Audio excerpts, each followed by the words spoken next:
राम राम जी। मैं देसी छोरा जी सो आज एक ऐसे इंसान के बारे में बात करेंगे जिन्हें जानता पूरा देश है, लेकिन पूरी हिस्ट्री बहुत कम लोगों को पता है। जो कहाँ से उठकर कहाँ गए, कितनी मेहनत की, कितना संघर्ष किया, इस बारे में बताएंगे। जी हाँ, मैं बात कर रहा हूँ बाबा साहेब भीमराव अम्बेडकर की। भीमराव अम्बेडकर वो महान शख्सियत जिन्होंने अपना रुतबा, अपना नाम, अपनी पहचान सिर्फ अपनी मेहनत और अपने हुनर से खुद बनाई।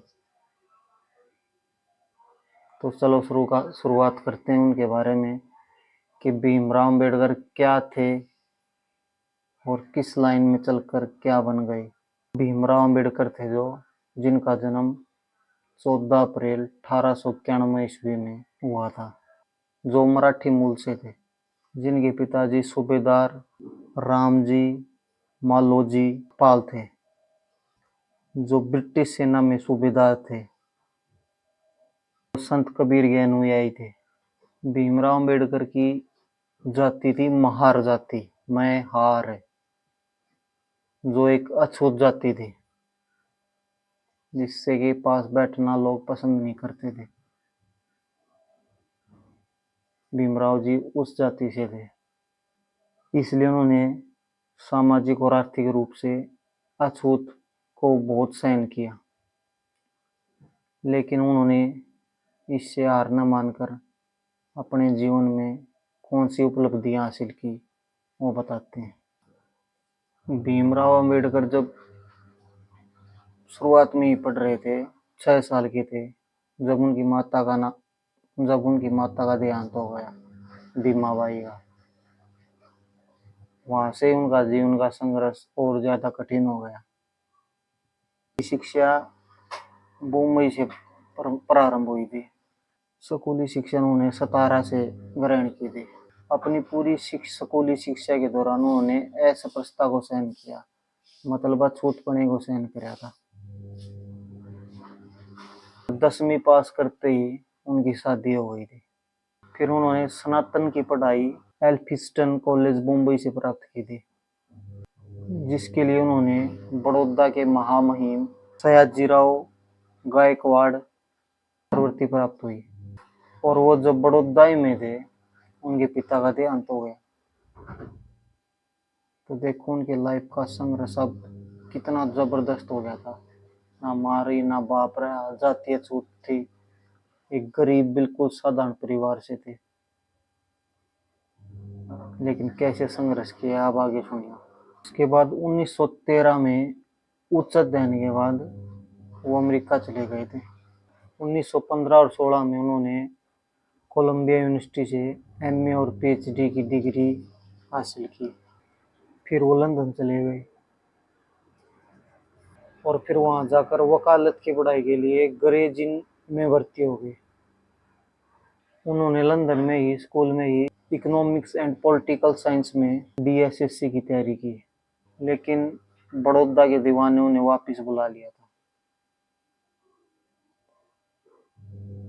और उनका इतने साधारण परिवार से थे, तो उनकी आर्थिक सहायता, कोई मेहनती होता ना, उसकी आर्थिक सहायता बाहर वाले कर देते हैं कि ये मेहनती है, जुनून इसके अंदर कुछ करने। तो कोल्हापुर के महाराजा ने भी उसका आर्थिक रूप से उनकी हेल्प की, बड़ौदा के भी महाराजा ने उनकी हेल्प की, लेकिन बड़ौदा के दीवान ने उन्हें वापस बुला लिया। उसके बाद उन्होंने बार एट लॉ और डीएसएससी की डिग्री प्राप्त हो गई थी। और कुछ समय बाद उन्होंने जर्मनी की बान यूनिवर्सिटी में भी अध्ययन किया था। इतने पढ़ते रहते थे, इतना ज्ञान लेते रहते थे, बस सीखने की जरूरत रहती थी। और सिर्फ अपनी पढ़ाई के कारण ही उन्होंने बहुत नौकरियां त्याग दी कि मुझे बहुत कुछ करना है, ये छोटी नौकरी कर गया तो मैं यहीं रह जाऊंगा, इन नौकरियों में उलझ के रह जाऊंगा। लेकिन वो पढ़ते रहे। फिर उन्होंने पीएचडी की डिग्री भी प्राप्त कर ली थी, जो पढ़ाई करके आए थे वो डिग्री भी प्राप्त कर ली थी उन्होंने। जर्मनी के बाद वो फिर और अध्ययन के बाद अलग जगह भी गए, लेकिन उसके बाद वो भारत लौट आए थे। तो आकर उन्होंने बड़ौदा के महाराज का सैन्य सचिव बना दिया गया था। लेकिन 1917 में वो शहर लौट आए और वहाँ पर भी नौकरी करने लगे।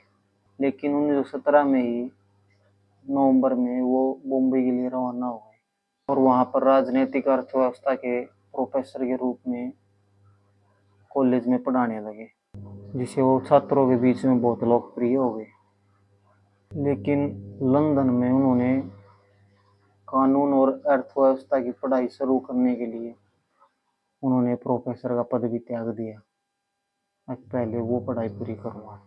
उस टाइम पे देखो, एक तो नीची जाति से, एक अछूत जाति से, एक बिल्कुल गरीब परिवार से, लेकिन सीखने का जुनून इतना था उनके अंदर। उन्हें आर्थिक सहायता मिलती रही, कभी लंदन, अमेरिका, कहीं जर्मनी जाते रहे, अध्ययन करते रहे, हिम्मत नहीं आ रही। 1923 में उन्होंने डीएससी के लिए अपनी थीसिस प्रॉब्लम ऑफ रूपीइड्स ओरिजिनल एंड सॉल्यूशन प्रस्तुत की और फिर 1923 में उनको वकीलों के बार में बुलाया गया और 1924 में लंदन से लौटने के बाद उन्होंने दलित वर्ग के एसोसिएशन की शुरुआत कर दी थी, जिसके सर चिमनलाल अध्यक्ष हुए और अंबेडकर जी चेयरमैन हुए थे। दलितों की समस्या हल करने के लिए 3 अप्रैल 1927 को बहिष्कृत भारत समाचार पत्र शुरू कर दिया था और 1928 में गवर्नमेंट लॉ कॉलेज मुंबई में वो प्रोफेसर बन गए और 1935 में उसी कॉलेज के प्रिंसिपल भी बन गए थे। लेकिन 1938 में उन्होंने उस प्रिंसिपल के पद से ही इस्तीफा दे दिया था। 15 अगस्त 1936 को दलित वर्गों के हितों के लिए, उनकी रक्षा के लिए स्वतंत्र लेबर पार्टी का गठन कर दिया था। मुख्य काम जो अम्बेडकर जी का था, वो दलितों को, जो पिछड़े हुए थे बिल्कुल, उनको ऊपर उठाने का था। उन पे ही अपना जीवन लगाए हुए थे। इतने बड़े आदमी बनने के बाद भी वो अपने दलित भाइयों को नहीं भूले थे। उनके लिए वो कुछ करना चाहते थे, क्योंकि वो भी उसी वर्ग से निकल के आए थे और ऐसे वर्ग से जो अछूत जाति थी, जिसके पास जाना लोग पसंद भी नहीं करते थे। 1942 में उन्हें भारत की गवर्नर जनरल की कार्यकारी परिषद में नियुक्त कर दिया था। 1946 में वो बंगाल के लिए विधानसभा के लिए चुने गए थे। अब वो संविधान राजनीति के अंदर भी एंट्री कर चुके थे। इतना माइंड बना दिया था, पढ़ लिख के इतने इंटेलिजेंट हो गए थे कि सीढ़ी दर सीढ़ी वो ऊपर चढ़ते जा रहे थे। अपने लिए, अपने देश के लिए, अपने देश के वर्गों के लिए काम करते जा रहे थे। उसी टाइम उन्होंने अपनी पुस्तक वर शूद्र भी प्रस्तुत की थी और 1947 में आज़ादी के बाद उनको इसी तथ्य को देखकर उन्हें विधि व न्याय मंत्री बना दिया गया था। लेकिन 1951 में कश्मीर मुद्दे, भारत की नीति, भारत की विदेश नीति, हिंदू कोड बिल के बारे में भारतीय प्रधानमंत्री के साथ उनके मतभेद हो गए और इसी के चलते उन्होंने अपने पद से इस्तीफा भी दे दिया। वो सिर्फ और सिर्फ चाहते थे अपने हिंदुस्तान को उजागर करना, अपने पिछड़े वर्ग को उजागर करना, अपने दलितों को उजागर करना, छुआछूत की बीमारी को खत्म करना, जिससे अपना देश भी और देशों की तरह तरक्की कर सके। 1952 में कोलंबिया यूनिवर्सिटी ने भारत के प्रारूप को तैयार करने में जो अम्बेडकर जी ने योगदान दिया था, उसी उपलक्ष्य पर उन्हें LLD की उपाधि प्राप्त हो गई थी। अम्बेडकर जी ने कई आरक्षण, वेतन व उच्च पदों को भी ठुकरा दिया था, क्योंकि वो अपने दलित वर्ग के भाइयों को नहीं भूले थे, जहाँ से वो निकल के आए थे। उनको पता था कि मैं तो ऐसा बन के निकल गया, लेकिन मेरे और भी दलित भाई हैं, उन्हें भी अछूत की श्रेणी में रखा गया है। पिछड़ा वर्ग है उनको कैसे ऊपर उठाया जाए। तो इस काम पे वो जुड़ गए। उन्होंने अपना पूरा जीवन मानवता, समानता और भाईचारे में लगा दिया। 1955 में उन्होंने थॉट्स ऑन लिविस्टिक नामक पुस्तक की प्रस्तुति कर दी थी। 1953 में उन्होंने उस्मानिया यूनिवर्सिटी से डॉक्टरेट की उपाधि प्राप्त कर ली थी।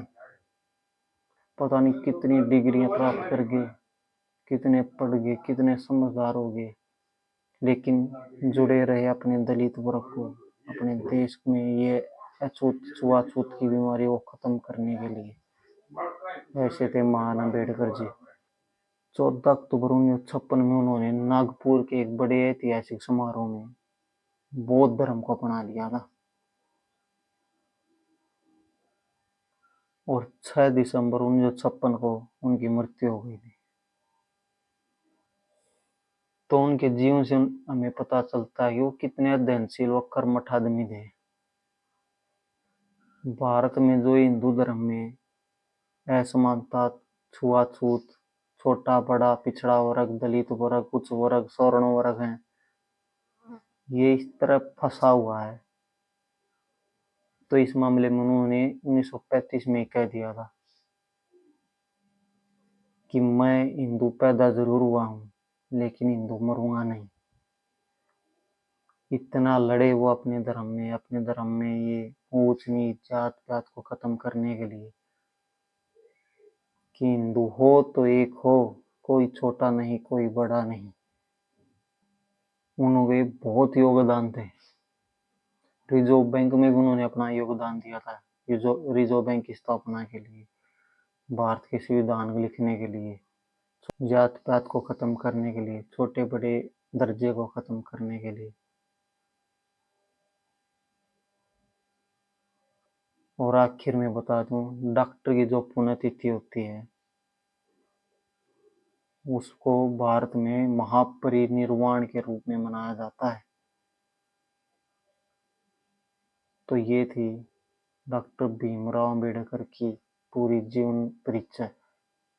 उन्होंने अपने जीवन को कहाँ से निकलकर कहाँ ले गए, वो डॉक्टर भीमराव अंबेडकर के जीवन से हमें पता लगता है।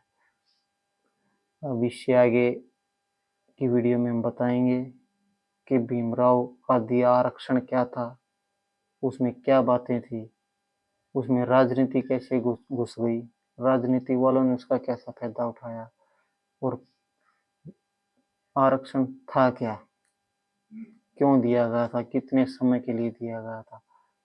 ये बात अगली वीडियो में आपको बताएंगे। तो जब तक आप इस वीडियो को शेयर करें। धन्यवाद।